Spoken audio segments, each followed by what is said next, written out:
Showcase how redone concepts that are being defined as successful in Malaysia, exporting to Singapore. I mean, a country that's totally different from Malaysia, in terms of population, in terms of market, in terms of income per capita, and of course, recently with a very competitive market for Singapore. So I think this topic probably come in the right time. So just a bit story on Malaysia first, because this is where we started. And of course, Malaysia now 32 million populations, revenue about 23 billion. And of course, today I have my CEO, Mr. Farid, in the house. Mobile penetration rate have been going down. When we started 7 years ago, it's about 150%. A lot of people actually, after 10 years of mobile number portability, they actually throw away the extra SIM cards. And of course, lately, there are a lot of foreign workers back to the country. It's going down. And it's still very much a prepaid market because about 30 million is still on a prepaid, 10 million on a postpaid. And this is redone office in Kuala Lumpur. Any of you who happen to be in KL, give us a call because the office is only 30 minutes from the airport, very near. The new team actually took over the company in 2012 with 3,000 customers. Besides being known as the only postpaid providers, 2 years ago we actually launched our prepaid, and not doing so well because we are being recognized as a postpaid player, but we're going to relaunch prepaid again end of this year. And currently we have 350 staff nationwide, and to make this business interesting, actually we have obtained 2 licenses in Malaysia. One is money lending license. So actually this month we have started to extend microcredits to redone partners. We have allocated about $5 million to dip the microcredit for this year. We have more funds for next year. And we also obtained the hire purchase license. So basically, with 1.2 million customer base that we have, knowing what phone they're using, we are basically extending the hire purchase scheme to our customers.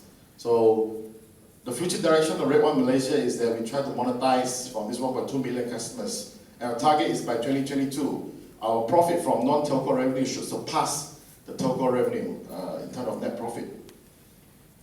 So this is 3 of us, the founder, Farid, me, and guys, Mr. T is not here today. So this is the plan we set in Malaysia, being known as the most lowest postpaid. So why we do that? Because when we out to market 7 years ago, we tried to attract the attention of the market. So we tried to sell the lowest. And that is where people recognize redone as the cheapest, lowest postpaid in the market. And subsequently, we actually, because of the data requirement, we have launched a lot of plan with higher data quota. And currently, actually, every month now we are seeing our customers' output is growing. From traditionally, we have 8 ringgit a month, using about 16 ringgit, which is about $4 a month. Now the customers' output is increasing up to almost $10 a month now, because they need more data, right? And to increase our output, we have introduced a lot of value-added services, which is almost like $2.5 each. And actually that helped us a lot in increasing our revenue as a total. So this is our customers for the first 6 months of this year. In June this year, we have reached 1.16 million postpaid users. So if it's 10 million postpaid market, actually right now is 10% of the whole Malaysia postpaid market. Every 10 people using postpaid, there's 1 guy using redone. Of course, the blue color is the prepaid, not doing so well. And this is our current revenue. We are doing about $10 million a month now, and still growing. Because we're trying to sell a higher plan. Okay. So this is what we have in Malaysia, and this is very important because I think one of the most important success of redone is that we recognize that we need to build our brand on the street. We need to let people see us on the street. We need to have more dealers to participate. And in Malaysia now, we basically have 3,000 touch points like this. And all the partners have to actually invest to come in a different mode. We have 100 concept stores, look like tier 1 concept stores, investing by partner as well, over whole Malaysia. And recently we have launched a new business concept called Virtual Concept Store, which they need to pay about $10,000 to join us. And currently, after 7 months of launching, we have more than 60 people paying the $10,000. And currently we have about 16,000 individual sales agents, which call it the street vendors. Basically, if you look at Red One business tagline, it's called back to basic. So I think a lot of mvno actually forget about being good at the foundation. So basically, Red One introduced the brand to the market. We built a business model where the dealers believe that what we're doing. So they convert their shops. They give us the brand, right? And sometimes they buy in with our bigger concepts, paying more money to become our concept partners. And they start to introduce friends and family to the business. That's why vitally our collection is very strong. We collect 95% of our monthly billing. Our back debt is less than 5%. So this is actually built on the foundation of people selling to people that they know, right? And of course, with Red One being known as the telco that provide revenue sharing in the long term, as long as customer pay the bill, we still pay to our partners. That will make sure that everybody will bring the right quality customers to Red One. You know, some partners actually rejected some potential clients because they see the guy face like, hey, this guy might not be paying the bill. So they will say, I'm sorry, I just finished my last SIM card. You probably come back again tomorrow. So this is how we actually build the business foundation. So how does this Red One 7 years experience that we bring to Singapore? Actually, because I did the first seminars in Singapore, to me it's quite exciting because I never talked to dealers in Singapore, trying to get them to invest in Red One because in Malaysia we collect about 700 US dollar to join as a partner in Malaysia. But in Singapore we are collecting in dollar, which is $2,980. So it's about 2,000 US dollar around that.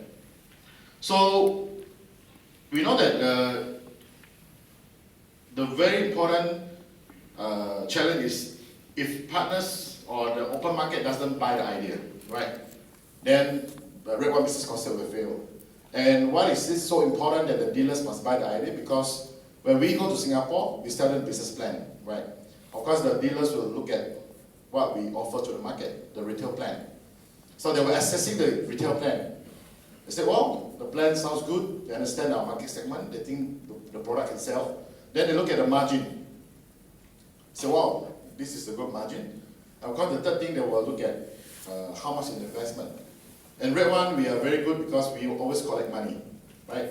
So they'll look at all the segment and they will make a conclusion, say, hey, I'm willing to put in money because today without commitment in business, I'm sure the partner will not do well, right? So look at Singapore. From 32 million population, we go to a 5.8 billion populations. The mobile penetration rate is even higher. And it's very much a postpaid market. So to Red One, Singapore is a tougher market. Of course, we are looking at expanding to ASEAN. So we actually choose the market that's most toughest to go first. So if we're able to break that market, I'm sure it will be much easier to go to Thailand, go to Philippines, and probably go to Vietnam. So we have a successful launch in 1st July, after 2 months of trial. It's on a newspaper, we spend a lot of money.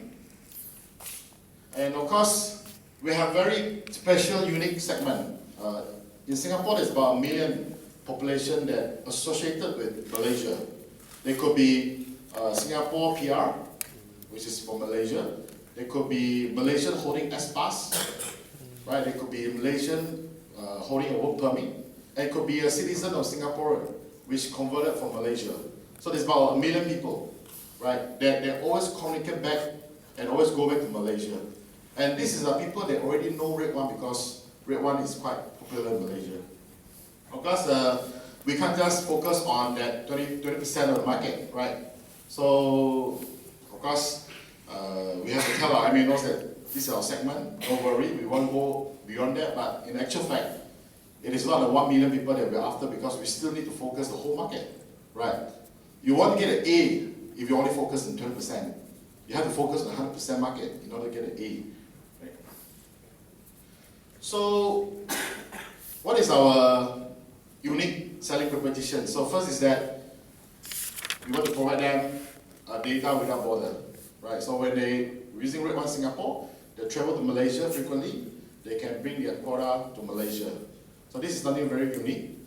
Of course, as they are very associated in Malaysia, so they can call back to any Malaysian number as a local call when they're in Singapore, right? And of course, in redone, we always provide a free call among the user in Malaysia, whereas in Singapore. Then what we do is that we will not compete at the high range plan. In redone, we always go for mid-low, but the quota is still very sufficient. And of course, it's a social friendly value-added services. So this is the plan that we offer in Singapore. We have $8, we have $18 and $28. And if you look at the data that we offer, it's quite substantial. We have 3 gig for $8, we have 6 gig for 18, and we have 10 gig for 28. Of course, currently we see that there's a lot of competition in Singapore. People are offering $20, 20 gig. And of course, we have our Red Social, which is $10 for 10 gig and $18 for 20 gig for the social media platform. Right? So this is the plan. Any of you who come to Singapore, you can subscribe to redone. Okay, so just now we have the full picture of Malaysia Partnership Program. But when we come to Singapore, actually we change it, we make it simple. So I still remember the first seminar that I did in Singapore, I actually showed a photo of a chicken rice. Any of you have tasted Singapore chicken rice? Yeah. So when I put a photo of chicken rice, I asked the question, where does this chicken rice coming from? From Malaysia or Singapore? Yeah. Most of the people say, oh, Singapore, right? Then I put it, yeah, you're right, Singapore, I put a flag next to the chicken rice. And then the next photo is the chili crabs. And then the crowd said, yes, it was Singapore again. I said, it's wrong, this photo is taken in Malaysia. Then they are very sad. And the next question, the next photo come out is coconut rice. You know, in Malaysia we call it nasi lemak. You know, we have coconut rice with anchovies, with peanuts. And the same question, is it from Singapore and Malaysia? And they're confused. Right? I say it's both. Because this chain store have shops in Singapore and Malaysia. So what we try to tell them is that Singapore and Malaysia, there's so much similarity. And in Malaysia we can make it with the same concept. In Singapore we probably can make it as well. And they actually believe what we are saying by going through the 3 photo. Right? So when we go to Thailand, I think the chicken rice photo still works. Because Thailand also got chicken rice as well. Right? So in Singapore, we currently have 3 agencies, our distributor, which they pay us 98,000 Sing dollar to join us, just for a 6-digit code and a paper that they sign. So their job is to help redone to appoint about 200 neighborhood centers. This is how, this is actually we benchmark how many community centers in Singapore, how many MRT stations, how many shopping complexes they have. And of course, that it's very costly to run a concept store in Singapore, so we have changed it into a premium partners program, which mainly for training and education, to teach the sales advisor, which is the individual agents. And something quite similar in Singapore and Malaysia is that we have the largest chain stores partnership program. In Malaysia, we have a partners called Sengheng, which is on about 120 stores. In Malaysia, largest. And in Singapore, we again convince Challenges, the largest IT store in Singapore, they have 40 stores nationwide, to carry redone product as well. So what happened after 3 months of launch? This month, we just achieved 10,000 new users in Singapore. Only Farid shouting, but it's not so excited, right? And we are looking at hitting our 20,000 by year end, and probably the first 100,000 by next year. So this is our plan. And with this resources that we have, this will be the amount of joining fee that we'll be collecting. So in fact, the first target for redone is to collect the joining fee, right? Is to get the market to invest into the mvno. So we will have, target by year end, next year end, we are able to collect 5.2 million Sing dollar, which means that we are actually getting the public, the dealers, or business partner to invest in redone. So once this money in, it can be used for a lot of marketing purpose, and of course we can come up with a lot of sales campaign. You know, in Malaysia, this year we're giving out 12 cars for lucky draw, cost about 500,000 US dollar. So these are the things that we do, you know, in order to make the partners excited. And this is our partners program, just a very simplified one. So what we did is that we pay them an upfront incentive. So the killer is the recurring incentive. So basically, we are the only telco, and I hope the rest of the other MVNOs should do the same thing, because we need to treat our partners as long-term partners, right? So we want them to bring a customer, we want them to nurture the customers, we want them to service the customers. So the incentive that we pay to partners cannot be just one time, it has to be long-term. So in Singapore, we are paying up to 6% to our partners to actually service the customers as long as they pay. And although we're only 3 months in Singapore, but we already see very good collections. Right now, we almost collect 96% of our monthly billing. So this is very vital for postpaid. And of course, we pay them for their bill collection as well, right? And this is what we do in the trade and marketing. Because the segment was quite clear, it's between Malaysia and Singapore. So what we did is that we wrap about, I think, 20 buses along the causeway, 10 from Malaysia, 10 from Singapore, but they actually cross the border every day. We actually put a lot of digital signage during the launch. It's quite costly in Singapore. And of course, this is one of our very significant billboard in Bugis Junction. You know, I'm sure anyone of you go to Singapore, you will definitely visit Bugis Junction. And this is what we do, similar to Malaysia. We basically dress up the stores. So currently we have 50 partners that we are dressing up the stores. And with challenges 40 shops, we already have about 90 touch points in Singapore within 3 months launch. And we target to reach 200 by year end. And with plus challenges, we're 240. So we spend the budget to make sure that when you go to a shops like this in Lucky Plaza, you see redone, right? Of course, people will say digital marketing, but how long it can last? Just a segment, merely a seconds that, you know, but I mean, we spend $1,000 to do this, right? It's almost like forever there. It's every moment, right? People walk in the shop, people still see the brand, and probably it's not the brand that surprised the market, because this shop, Lucky Plaza, Phonotech, could be already 10 years in Lucky Plaza, in telco services. And a customer that been going forward and back to the shops, suddenly see a new brand being pasted all over the shops. That means it sends a very strong signal to the market that the brand is a good brand, that the business partners willing to forego their other brands and replace it with redone. So this is something that we throw to the market, right? And I bet this is what we do. In every place, the ceiling, the wall, as long as we found an empty space, we will fill it up, right? So we have actually no budget to dress up a store, because it's our brand, so we don't really mind that we need to spend a lot, right? And this is the Little India, very nice shops. And those shops that, I mean, we have did analysis, if you're able to dress up more brand in the shops, the sales is going up.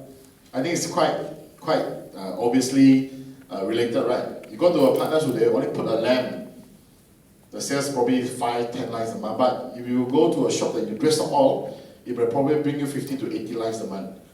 Right? It's actually the partner's commitment and also the brand confidence to consumers. So this is actually at Challenger stores. Even inside the Challenger store, we have our brand. So this is something very important. Able to work with the largest chain store in the country will actually bring you the immediate access, right? Like in Vietnam, you will ever work with the Joe Ding Dong, the mobile world, with 2,000 stores in Vietnam. I'm sure the brand will be recognized the next day. Right? So we also did some roadshows in Singapore, in the food court mostly, with people have time to talk to.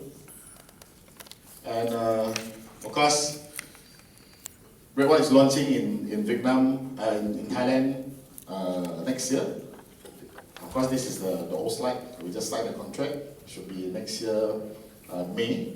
Hopefully, the business model can be implemented in Thailand again. And hopefully, next time when I'm here again, I could share with you how does the redone Malaysia business model change and adapt into the Thailand market. Okay.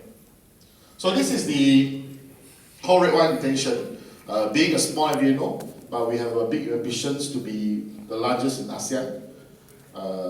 We will hope that by going to the ASEAN and eventually we want to provide a SIM which is cater for the ASEAN traveler and to make mvno domestically more competitive. Because after 7 years in Malaysia, I realized that when our customers go to overseas, we always lost the competition, right?